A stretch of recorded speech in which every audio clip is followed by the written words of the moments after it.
मुस्लिम board Nepal का सूबाई सदर, हम हर खासवाम से अपना अरीजा पेश करेंगे कि मेरे अरीजे को काबिलियत का दर्जा दें और मुस्लिम बोर्ड की तरफ से जो हजरात भी बयान पेश फरमाएंगे उनके कौल को भी आप अपने दिल में जगह देने की कोशिश करें।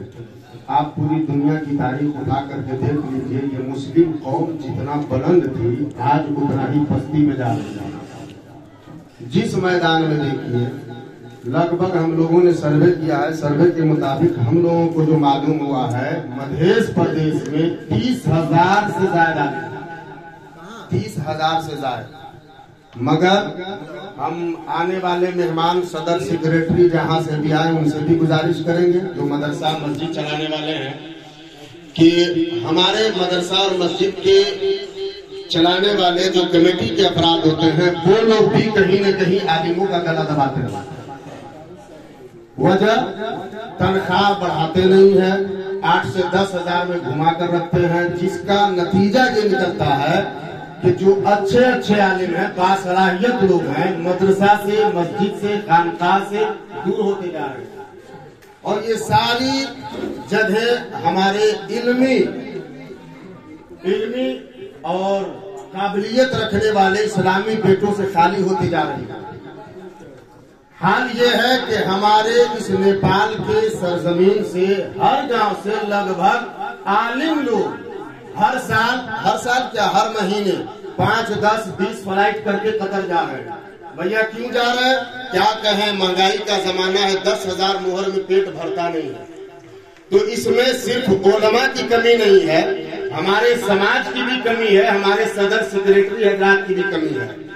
हमारे कौम के बेटे जो आपके घर से परवान चढ़े हैं और अब वो कमाने के लिए 2 रोटी बाल बच्चों को खिलाने के लिए अपने देश को छोड़कर दूसरे देश का सफर कर रहे हैं, ये कितने अफसोस का मकाम है। जिसका नतीजा ये है कि हम जैसे लुच्चे लफंगे मदरसा के दरसो तदरीस के मसनद के बादशाह बने बैठे हैं, मस्जिदों के बड़े इमाम बने बैठे हैं, न मस्जिद में आने वाले बच्चे और बच्चियों की सही तालीम हो पा रही है, न मदरसा में पढ़ने वाले बच्चों की सही तालीम दी जा रही है। जिसका नतीजा ये है कि आलिम जब अच्छे निकल जाएंगे तो कम पढ़े लिखे लोग मसनद दरसो तदरीस पर बराजमान होंगे और उनको खुद नहीं आता है तो आपके बेटों को क्या सिखाएंगे। जब हम जैसे लोगों को कुछ नहीं आएगा और मस्जिद के इमाम बन जाएंगे तो कौम को नमाजी कहाँ से बना पाएंगे, उनके अंदर अखलाक का वो गौहर कहाँ से पैदा कर पाएंगे जो होना चाहिए कौम मुस्लिम में। तो कहीं न कहीं हमारे समाज के भी लोगों का कसूर है और हमारे सदर सेक्रेटरी हजरात का भी कसूर है।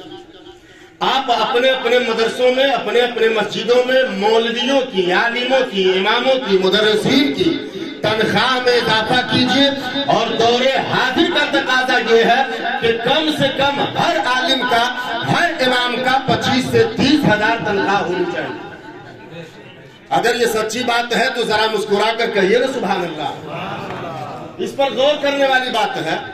मुस्लिम बोर्ड नेपाल इन्हीं सारी बातों को देखते हुए अपने वजूद को कायम किया है ताकि हर गांव से, हर मोहल्ले से, हर टोले से जो ये बदफिक्री का बाजार गर्म है, इस बदफिक्री के बाजार पर अखलाको मोहब्बत का पानी डाला जाए और फिर अपने कौम के छोटे छोटे बच्चे को मुस्तकबिल का सलाहुद्दीन अय्यूबी बनाया जाए, मुस्तकबिल का अबुल कलाम आजाद बनाया जाए, मुस्तकबिल का अल्लामा अरशदुल कादरी बनाया जाए, मुस्तकबिल का हुजूर ताजुल शरिया का गुलाम बनाया जाए। जब आप तनख्वाह में इजाफा करेंगे तो ये मौलवियों की जमात है, भीख मांग कर आपके बेटे आपसे लेंगे और आपके बेटे को एक तरफ हाफिज़े कुरान बनाएंगे, दूसरी तरफ आलिम कुरान बनाएंगे, तीसरी तरफ इतनी तालीम वो दे देंगे कि अपने वक्त का आलिम भी होगा, फातिर भी होगा, डॉक्टर और इंजीनियर भी बनता नजर आएगा। लेकिन शर्त है कि हम थोड़ा सा कदम आगे बढ़ाएं। सारा मामला उलमा पर थोप देते हैं, जो कमी है उलमा में है, जो कमी है उलमा में है, समाज को बिगाड़ के रख दिया, लोगों को खराब कर दिया। मैं पूछना चाहता हूँ, इतने उलमा की जमात है, जितने मदारिस हैं 5,000, 10,000, 15,000 रुपया तनख्वाह लेकर 14 साल दाल रोटी और कीड़े मकोड़े वाला चावल खा करके इन्होंने अपने सर पर अल उलमा वरसतुल का ताज पहन लिया है। और उसके बाद इन जैसे आलिमों ने, जिसको आप अपना इमाम कम गुलाम दादा समझते हैं, इन लोगों ने अपने जैसे आलिम हजारों पैदा कर दिए। मगर आप बताइए अपनी दुनिया में, 2 मिनट हजरत, आप अपनी दुनिया में देखिए, डॉक्टर भी बहुत है मुसलमानों में, प्रोफेसर भी बहुत है, बहुत सारे मास्टर भी हैं, लेकिन आप बताइए आपके बेटों को इन आलिमों के जैसा भीख मांग मांग कर कोई डॉक्टर आपके बेटा को डॉक्टर बनाया है? कोई प्रोफेसर आपके बेटा को प्रोफेसर बनाया है? कोई इंजीनियर आपके बेटे को इंजीनियर बनाने की कोशिश और सही की है? तो जवाब 99% होगा नहीं। तो ये एहसान है उलमा का। और आप आज तक देख चुके हैं, जब जब उलमा के अलावा तंजीम कायम करने वाले लोग खड़े हुए हैं, कुछ दूर तक वो तंजीम चली है, फिर लड़खड़ा कर वो तंजीम गिर गई है और उसको उठाने वाला कोई फर्द वाहिद नजर नहीं आ रहा है। लेकिन आप लोगों ने कदम से कदम मिलाकर हौसला दिया और शाना से शाना मिलाकर आप लोगों ने हिम्मत अफजाई फरमा दिया। तो ये उलमा की जमात है, मुस्लिम बोर्ड का कयाम रखा गया है और ये बड़ी तेजी के साथ अपने उरूज की तरफ पहुंच रहा है। हर मसला कौम मुस्लिम का ये मुस्लिम बोर्ड आपका सुलझाते नजर आएगा और हर दुख में तकलीफ में मुस्लिम बोर्ड आपके साथ होगा। ये चंद मकासद जो बताए गए हैं उन्हीं पर गुफ्तगू करनी है।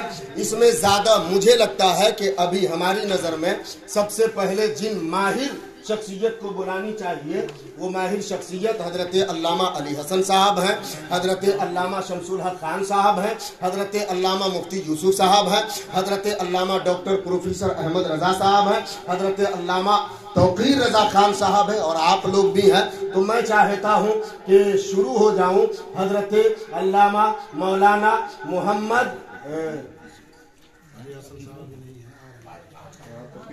मौलाना तौकीर रजा खान साहब से मैं इल्तमास करूंगा कि इन 4 मुद्दों पर अपनी राय पेश फरमाएं कि हमें क्या करना होगा, जिसकी वजह से हम इस मुस्लिम बोर्ड के बैनर तले अपने कौम के बेटों को आसमान की बुलंदी को छूने का हुनर दे सके। मेरी मुराद अल्लामा तौकीर रजा